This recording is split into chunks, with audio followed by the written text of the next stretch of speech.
Hola queridos hermanos, ¿qué tal? Les saluda el Padre Byron. Bienvenidos a una clase más de Teología para Laicos. Les recuerdo que nos encontramos en el apartado de Cristología y el día de hoy estamos en la tercera lección, la cual tiene como nombre La realidad de la encarnación. Ya hemos visto una introducción a la Cristología y también hemos visto la venida del Hijo de Dios. Hoy hablaremos concretamente de este misterio del Verbo encarnado, hecho hombre. Para ello les invito a hacer una pequeña oración. En el nombre del Padre, y del Hijo, y del Espíritu Santo. El Señor esté con ustedes. Pedimos la venida del Espíritu Santo por intercesión de la Santísima Virgen María, para que nos ayude, nos auxilie con su gracia, con su luz, con sus dones y frutos, y así podamos penetrar más profundamente los misterios de la fe, amarlos y vivirlos. Dios te salve María, llena eres de gracia, el Señor es contigo, bendita eres entre todas las mujeres, y bendito es el fruto de tu vientre, Jesús. Santa María, Madre de Dios, ruega por nosotros pecadores, ahora y en la hora de nuestra muerte. Amén. En el nombre del Padre, y del Hijo, y del Espíritu Santo. Si quizá no han visto las otras clases, pues les invito a que ingresen a este canal de Un Padrecito en YouTube y las busquen. O si no, pueden escribir en los comentarios de este video y yo les compartiría el material. También les recuerdo que ya hemos acabado todo el apartado de Introducción a la Teología. También el apartado de Teología Fundamental y también de la Santísima Trinidad, o también llamado apartado de Dios Uno y Trino. Ahora nos especializamos en la Cristología. Realidad de la encarnación. En el admirable plan de la donación que Dios hace de sí mismo a la criatura, es decir, a nosotros, la encarnación es el acontecimiento central y culminante. Y María ha sido la colaboradora con su fe y con su amor a la unión de Jesús con la humanidad. María ha sido el instrumento con el cual Dios ha hecho posible, no por necesidad, sino por conveniencia, es decir, que era la forma más conveniente, más perfecta, de enviar a su Hijo, al Verbo encarnado, al Verbo Dios que luego se hizo carne, en María, ¿no? María entonces es así también constituida como una intercesora. Y esa es la lógica, inclusive, dicho sea de paso, de la virtud de María en cuanto a su intercesión, ya que si la lógica teológica de enviar a Jesucristo al mundo fue por medio de María, luego también los hombres, para llegar a Dios, ¿no?, tendrán que hacerlo por medio de ella. Es lo que también expresa San Luis María Griñón de Montfort al hablar de este misterio de la intercesión de María, ¿no? La encarnación es obra de la Trinidad. Se realiza por el Espíritu Santo en comunión con el Hijo. María es verdaderamente Madre de Dios. Esto así lo dice el Catecismo de la Iglesia Católica en el numeral 495. Escuchen bien. En efecto, aquel que ella concibió como hombre por obra del Espíritu Santo y que se ha hecho verdaderamente su Hijo según la carne, no es otro que el Hijo eterno del Padre, la segunda persona de la Santísima Trinidad. Y si entonces Jesucristo es Dios y María es madre de Jesucristo, entonces María también es madre de Dios, porque no son dos personas distintas, es una sola persona que es verdaderamente Dios y verdaderamente hombre, y María es madre de esta persona. En consecuencia, es madre de Dios, de la segunda persona de la Santísima Trinidad.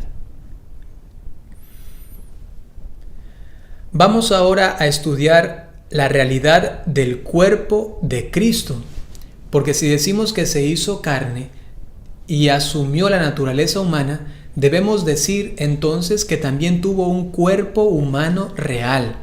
Eso es importante aclararlo porque existieron diferentes herejías a lo largo de la historia e inclusive actualmente, las cuales acusan o se atreven a sentenciar que Jesucristo tuvo un cuerpo pero no era propio, que era como una especie solamente de instrumento. Por ejemplo, hablemos del docetismo. Esto ya estaba en auge, digamos así, en el siglo I. Es decir, que después de la muerte de Cristo ya comenzaron a decir estas herejías. El docetismo considera que la materia es mala y en consecuencia niega que Cristo tuviera un verdadero cuerpo material. El cuerpo de Cristo sería para ellos solo aparente. Su nacimiento o su pasión y muerte no fueron reales, sino solo ficticios e irreales. Ellos se atreven a decir que entonces Dios no se puede condoler, no puede sufrir, ¿no? Filosóficamente, claro, se podría debatir esto, pero hablando en términos teológicos, Dios, claro que puede condolerse. Él por sí mismo, dice por ejemplo el Papa Benedicto XVI, no puede sufrir, pero por la compasión sí se puede unir al dolor de los demás. Y al asumir nuestro cuerpo humano, también asumió los dolores reales del ser humano. Y por ello cuando le pegaban, le dolía, ¿no?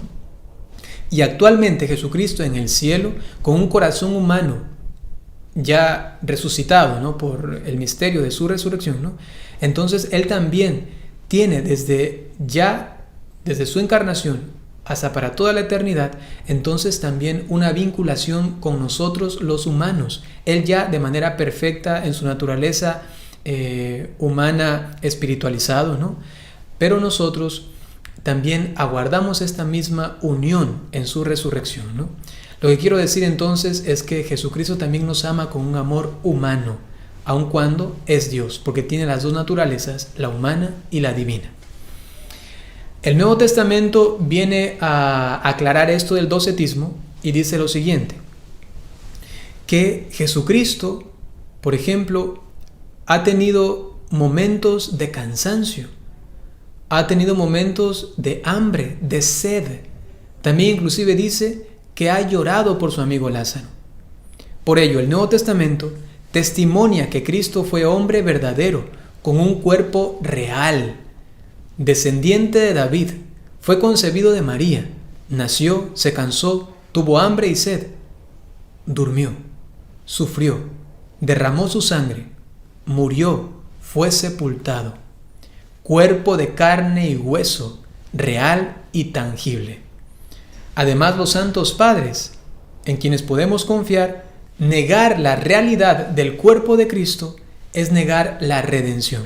Si alguien se atreve a decir que Jesucristo solamente se metió como en un cuerpo humano, ¿no?, pero nunca asumió esta naturaleza, entonces está realmente negando todo tipo de redención. Sería una burla y una falsificación de el amor tan entrañable que nos tiene Dios, ¿no? Si decimos que tiene un cuerpo humano, también tenemos que asegurar y afirmar que tiene un alma humana. Lamentablemente, Apolinar de la Odisea en el siglo IV se atrevió a decir que la humanidad de Cristo estaría compuesta solamente de carne y alma sensitiva. Es decir, que si algo siente Jesús es porque tiene algo de carne y su alma no es humana, sino que solamente es un alma que siente, nada más, ¿no? Esto estaría arrancándole a Jesús su completa naturaleza humana y lo haría una especie de semidios, semihombre, una cosa extraña y rara, ¿no? Pues sabemos que San Pablo nos dice que Jesucristo fue en todo igual a nosotros y eso incluye su naturaleza humana, menos en el pecado, ¿no? El Verbo asumiría, según Apolinar, la función del alma intelectiva y racional. Es decir, que por el alma y su carne siente algo, pero quien dirige sus decisiones, su inteligencia, su capacidad de razonar es su divinidad. Es decir, que no tenía un alma racional, sino que su divinidad es la que lo manejaba. Eso sería también anular por completo estas dos naturalezas, humana y divina, de Jesucristo, ¿no? Pero al paso salen los santos padres. ¿Y qué dicen ellos? Sin alma, es decir, sin inteligencia ni voluntades humanas, porque hay que aclarar que el alma en sus potencias está compuesta por tres. Por la potencia de la inteligencia, de la voluntad y de la memoria. Estas tres potencias constituyen el alma humana, nos hacen seres humanos. Decía Apolinar que solamente tenía un alma sensitiva, entonces no un alma humana. En cambio, los padres de la Iglesia dicen que si no tuviese un alma que tiene la potencia de la inteligencia y de la voluntad, entonces Cristo no habría redimido al linaje humano, pues no fue sanado lo que no fue asumido. Esa es una sentencia teológica, un principio teológico fundamental. Se lo pueden grabar.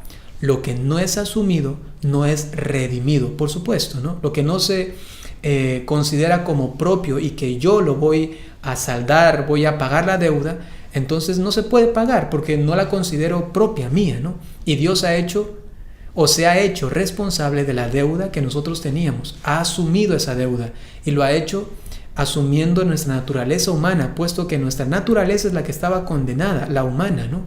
Y por ello nuestra alma luego tendría que ir al infierno y nuestro cuerpo pudrirse aquí en la tierra, ¿no?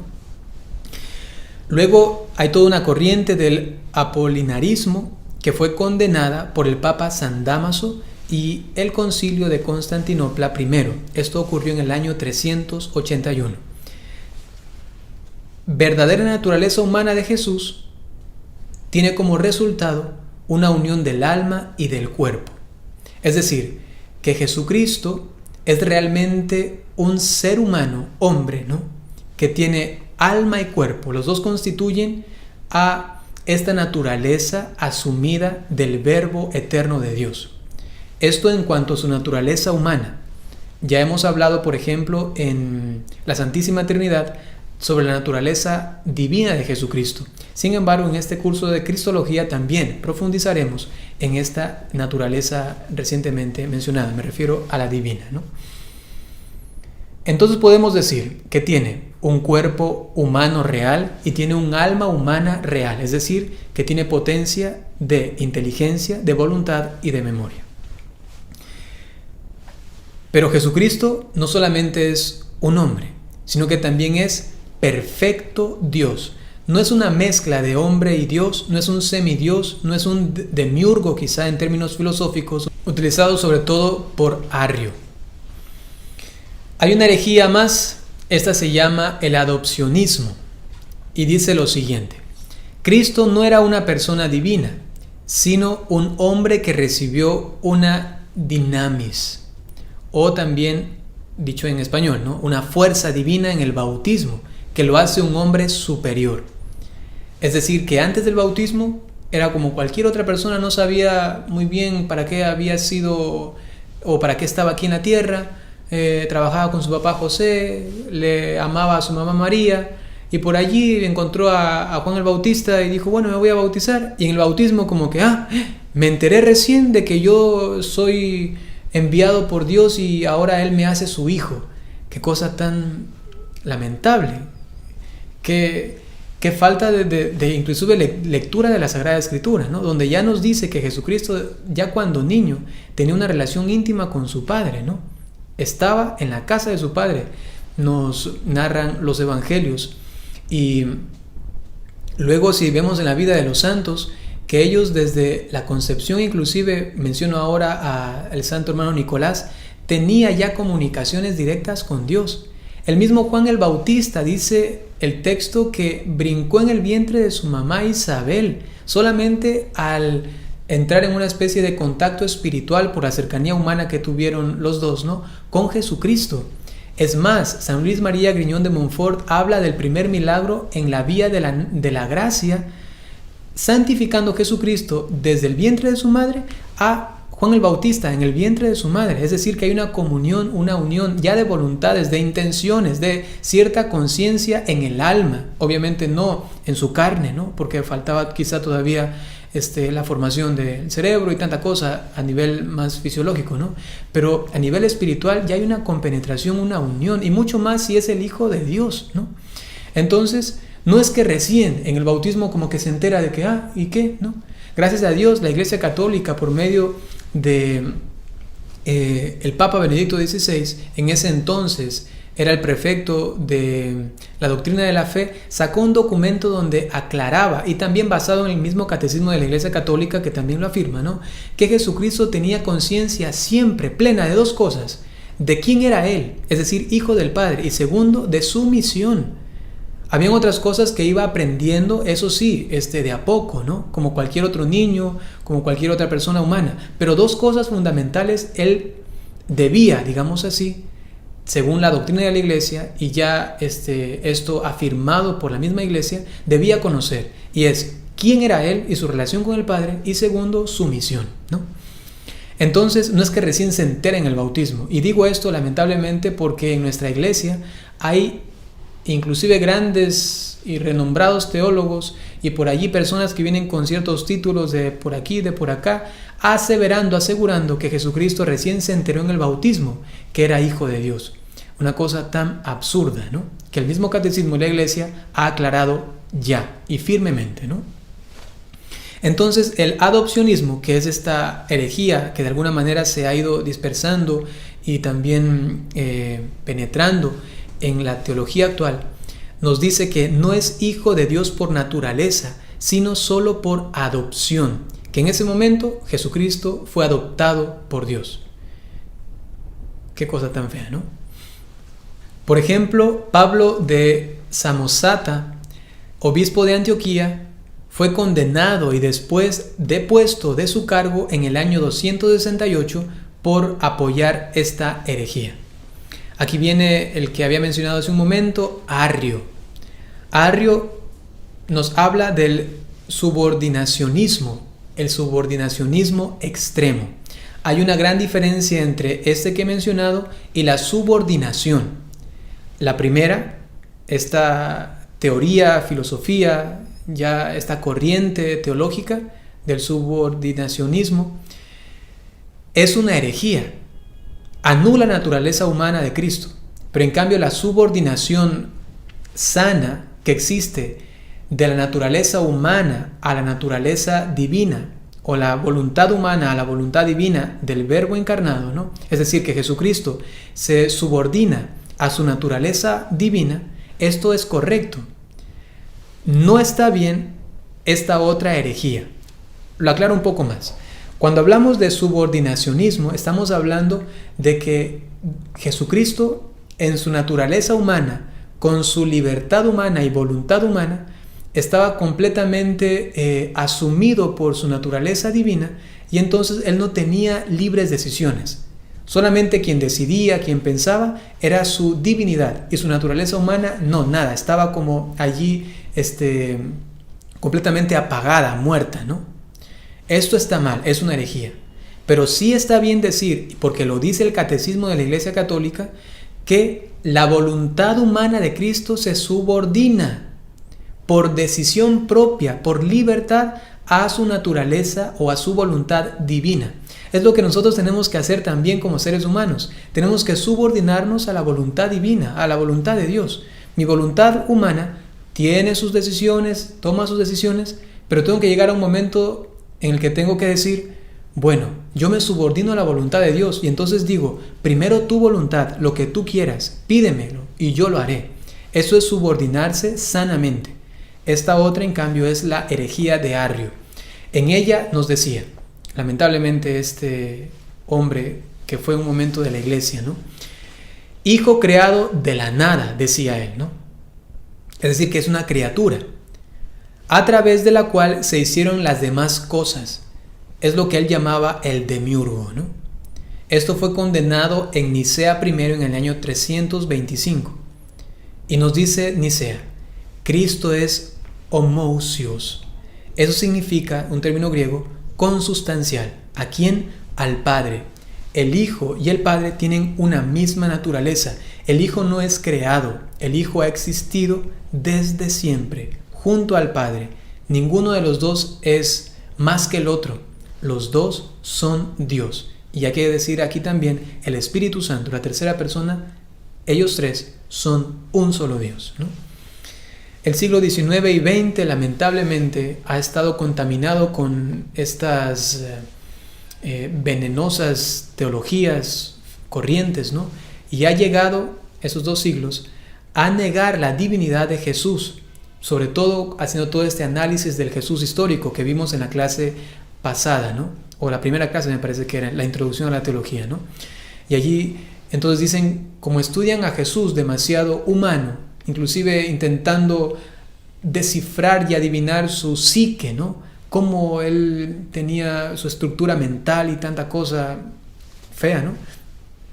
Entonces lo encuadran y dicen, es solamente un ser humano, que hizo milagros. No, eso no es verdad, ¿no? Pero gracias a Dios, Pío X condenó el modernismo, es decir, una interpretación racionalista de la segunda persona de la Santísima Trinidad, llegando a determinarla ya no como Dios, sino solamente como un simple Jesús judío, revolucionario y nada más, ¿no? El Nuevo Testamento nos dice también lo siguiente acerca de la encarnación, es decir, que Jesucristo, al asumir nuestra naturaleza humana, tiene ciertas distinciones, obviamente porque es Dios, ¿no? Y a eso se le conoce como las prerrogativas divinas de Jesús. ¿Y cuáles son estas? Voy a solamente mencionar los textos bíblicos, no voy a profundizarlos porque ahí sí nos demoraríamos muchísimo, sino que es su tarea, cuando yo los menciono, que busquen los textos para que comprueben lo que estoy diciendo aquí, ¿ya? Es que son bastantes y realmente nos demoraríamos muchísimo. Prerrogativas divinas de Jesús. Primero, es superior a la ley. Es Señor del sábado. Lo encontramos en Mateo capítulo 12, versículos del 1 al 8. Segundo, es superior a los profetas y reyes, cuando se menciona, por ejemplo, a Jonás y a Salomón. Esto en el capítulo 12 del Evangelio según San Mateo, versículos 41 al 42. Tercero, perdona los pecados, lo cual es solamente un poder exclusivo de Dios. Cuarto, se equipara con Dios en la autoridad, cuando Él dice, pero yo os digo. Se les dijo esto, pero yo os digo, ¿no? Es decir, que tiene autoridad. Y la autoridad para vincular y determinar una ley solamente venía de lo alto. Y Él lo asume, lo vive y lo determina, ¿no? Quinto, pide fe en Él. Eso está en Juan capítulo 14, versículo 1. Y también pide amor a Él por encima de todo. Mateo capítulo 10, versículo 37. Que Dios, solo Él, puede exigir. Pero si lo pide Jesucristo es porque Él también es Dios. Y su aceptación es requisito para la salvación. Si me aceptan a mí, entonces van a salvarse. Eso lo encontramos también en Mateo capítulo 10, versículo 32. Incluso pide que se entregue la vida por Él. Lucas capítulo 17, versículo 33. Todas esas son prerrogativas de Jesús. Es decir, que está por encima de la ley, de los profetas y los reyes, que puede perdonar, que tiene autoridad, que pide fe y amor a Él, que si se cree en Él entonces se van a salvar e inclusive pide dar la vida por Él. Esto no puede pedir un ser humano simplemente, sino que tiene que ser, en este caso, un verdadero Dios también. El Nuevo Testamento también nos habla de la preexistencia de Jesucristo, de este mundo, el cual nosotros conocemos. En el Evangelio según San Juan, en el capítulo 17, versículo 5, se nos dice, gloria que tuve junto a ti, se refiere al Padre, está hablando Jesús, antes de que el mundo existiera. La carta a los Colosenses, capítulo 1, versículos del 15 al 17 nos dice, creador y conservador del mundo. Muchos textos que afirman que ha venido enviado por su Padre. Por ejemplo, viene del cielo, Juan capítulo 3, versículo 13. Viene de lo alto, Juan capítulo 8, versículo 23. Ha salido de Dios Padre, Juan capítulo 8, versículo 42. Entonces se nos dice claramente que estaba antes de la existencia del mundo, que es creador y conservador del mundo, que fue enviado por el Padre y que viene entonces del cielo, de lo alto, y si ha venido y ha salido del Padre, entonces ha existido antes de este mundo, ¿no? Además, el Nuevo Testamento nos habla de la igualdad de Jesús con su Padre, con Dios Padre. Como el Padre actúa siempre, así Jesús da la vida y la salud, incluso en sábado. Juan capítulo 5, versículo 17. En Juan capítulo 8, versículo 19 nos dice, si si me conocierais a mí, conoceríais también al Padre. Juan capítulo 10, versículo 38 nos dice: el Padre está en mí y yo en el Padre. Juan capítulo 14, versículo 9 nos dice: el que me ha visto a mí, ha visto al Padre. Hay una correspondencia, una igualdad de Jesús con su Padre, pero no es una igualdad absoluta, puesto que ahí estaríamos hablando de una sola persona, que Jesús y el Padre son lo mismo. No, se está hablando aquí de una igualdad en cuanto que los dos existen, digamos así, si se puede utilizar este término, aunque en filosofía se puede debatir un poquito, pero solamente digamos para entenderlo, el Padre y el Hijo existen en una sola naturaleza divina. En consecuencia, cuando vemos al Padre, vemos también al Hijo, y cuando vemos al Hijo, vemos al Padre porque estamos viendo a Dios. Cuando se estudia, en cambio, las diferencias de las personas, entonces ahí podemos hablar de las desigualdades entre el Padre y el Hijo. Pero estas desigualdades se dan en sus personas, no en su naturaleza. Si eso está un poquito complicado, les recomiendo que vayan al curso de Trinidad, de Dios uno y Trino, para que aclaren estos conceptos, los cuales nos ayudan a entender entonces también a la persona del Hijo que la estamos estudiando ahora concretamente en Cristología, ¿no? Por ello hay una igualdad en su naturaleza. Por eso decimos que quien ha visto a Jesús ha visto al Padre. Sin embargo, esta igualdad no es absoluta, porque hay luego una diferenciación en sus personas, ¿no? Juan capítulo 10, versículo 30 nos dice: el Padre y yo somos una sola cosa. Aquí se está hablando exclusivamente de su naturaleza, ¿no? En el Nuevo Testamento hay afirmaciones explícitas y directas de su condición divina, es decir, que es Dios.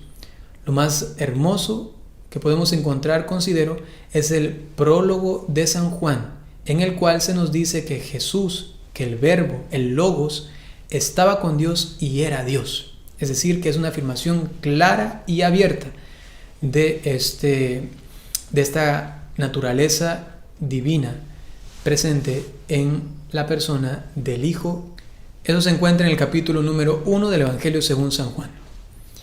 Romanos capítulo 9, versículo 5 nos dice: el cual es sobre todas las cosas Dios bendito por los siglos. Filipenses capítulo 2, versículo del 5 al 8 nos dice: siendo de condición divina, no retuvo ávidamente el ser igual a Dios. La carta a Tito, capítulo 2, versículo del 13 al 14 nos dice: esperamos la manifestación gloriosa del gran Dios. Y luego se nos aclara que se refiere a Jesucristo. Entonces el Antiguo Testamento también es claro en afirmaciones acerca de la condición divina de Jesucristo. Finalmente, digamos algo acerca del título Hijo de Dios. En el Antiguo Testamento, es un título dado a los ángeles. Deuteronomio capítulo 32, versículo 8. También al pueblo elegido. Éxodo capítulo 4, versículo 22. Y a sus reyes. Segunda de Samuel capítulo 7, versículo 14. Significa entonces una relación particular entre Dios y su criatura. Ojo a esto, este título ya existía en el Antiguo Testamento. También cuando llama Hijo de Dios al Mesías, eso está en el Salmo número 2, versículo 7. Los judíos entendían que era un hombre singularmente bendecido por Dios y no hijo único de Dios por naturaleza. Solamente se imaginaban que el Mesías era una especie de hijo de Dios, ¿no? Pero que tenía esta relación íntima con él, pero no que era Dios. Y aquí viene la novedad del Nuevo Testamento. Lo que vimos ya demuestra que Jesús se declaraba Hijo de Dios en cuanto verdadero Dios nacido del Padre. Es decir, que no solamente era un título, el cual hacía referencia a una relación íntima con Dios, sino que se declaraba como aquel que tenía la misma naturaleza de Dios. Ya lo hemos visto anteriormente. Y los judíos lo entendían así y querían matarle por eso, justamente por eso, porque se declara Dios, ¿no? Jesús distingue: mi Padre, vuestro Padre. Eso está en el Evangelio según San Juan, capítulo 20, versículo 17. Él es hijo propio de Dios. Romanos, capítulo 8, versículo 3. Y unigénito es hijo único, eterno del Padre. Juan capítulo 3, versículo 16, y también pueden leer el versículo 18. También en Mateo capítulo 11, versículo 27 encontramos: nadie conoce al Hijo sino el Padre, ni nadie conoce al Padre sino el Hijo. No solamente una relación de conocimiento intelectual, ¿no?, sino que justamente el término que se utiliza aquí de conocer hace hincapié a una unión íntima, profundísima, a tal punto de que son uno. ¿Te acuerdas que en el Antiguo Testamento y en el Nuevo Testamento se utiliza esto para hablar de la relación entre el hombre y la mujer? Y el varón conoció a su mujer. Eso quiere decir que tuvieron una unión tan grande que se hicieron una sola cosa. Cuando se habla entonces, por ejemplo, de Adán y Eva, que querían conocer y por ello comieron, estaban entonces ellos teniendo una unión tan íntima con el pecado, ¿no?, que les mereció la condenación. Y en este caso, cuando se habla del conocimiento que tiene el Hijo del Padre, no es solamente un saber, sino que están íntimamente unidos, son una sola cosa, digamos así, ¿no? Eso hay que aclarar, obviamente, pero ahora no es el tiempo de hacerlo. Pero es solamente como para decir que son una sola cosa, un solo Dios verdadero, ¿no? Con esto entonces llegamos al final de esta clase de Cristología. Si tienen alguna duda, no duden en escribir, yo estoy presto a responderles.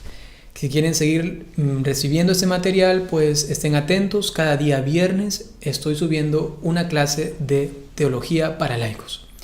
Ahora dispónganse a recibir la bendición y también les invito a compartir, a enviar a otras personas, a grupos de WhatsApp, si tienen en Facebook, no sé.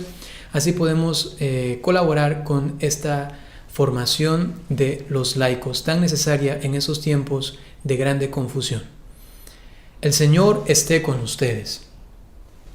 Les bendiga Dios Todopoderoso por intercesión de la Santísima Virgen María, San José y todos los ángeles y santos, en el nombre del Padre, y del Hijo, y del Espíritu Santo. Hasta pronto.